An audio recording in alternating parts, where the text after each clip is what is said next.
अभिमान के साथ ही विद्या चली जाती है, अभिमान के साथ ही आपके सद्गुण निकल जाते हैं।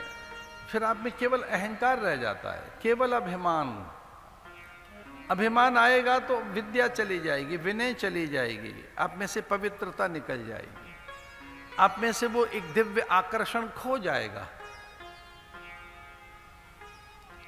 अभिमान नहीं आना चाहिए। अहंकार आएगा तो आध्यात्मिकता पर प्रहार करता है। वो अहंकार आध्यात्मिकता को खंडित करता है, आपकी दिव्यता का क्षरण करता है, आपकी सौमनस्यता, आपकी सौख्यता, प्रियता, दिव्यता को खंड खंड कर देता है, भग्न कर देता है। भगवान निकल गए उनके जीवन में से, रस चला गया, उत्साह चला गया, उत्साहहीनता, अब वो उत्सव चला गया, वो चली ही गई, एक रंग तरंग उमंग, वो रस चला गया। अब रास में रस नहीं रहा, रास में खाली नृत्य है, स्टेप्स है, ताली है, इधर उधर झूम रहे हैं, वो रस कहां गया? कहां गया रस? रस तो खो गया।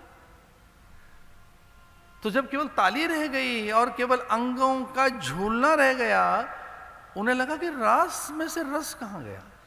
रसेश्वर तो गए, भगवान तो चले गए, अभिमान में वो रह नहीं सकते।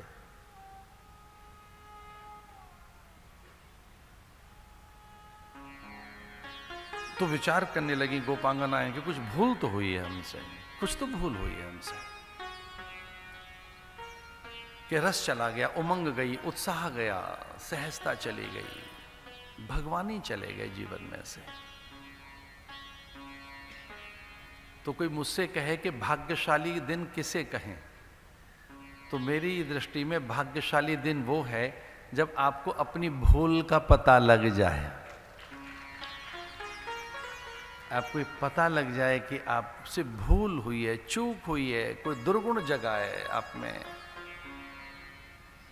कोई दुर्विचार जगा है, और उसके विनाश के लिए, उस दुर्विचार दुर्गुण को हटाने के लिए, उस दोष के निवारण के लिए आप फिर उपाय करने लगे। कौन सा उपाय है? पाप के प्रायश्चित अनेक बताएं, पर एक और पाप का प्रायश्चित है जो अद्भुत है, वो है पुनरावृत्ति न करना। पाप का सर्वोत्तम प्रायश्चित है पुनरावृत्ति न करना। भूलें हो गई हैं, होती रहने दो, आप हमें क्षमा कर देना।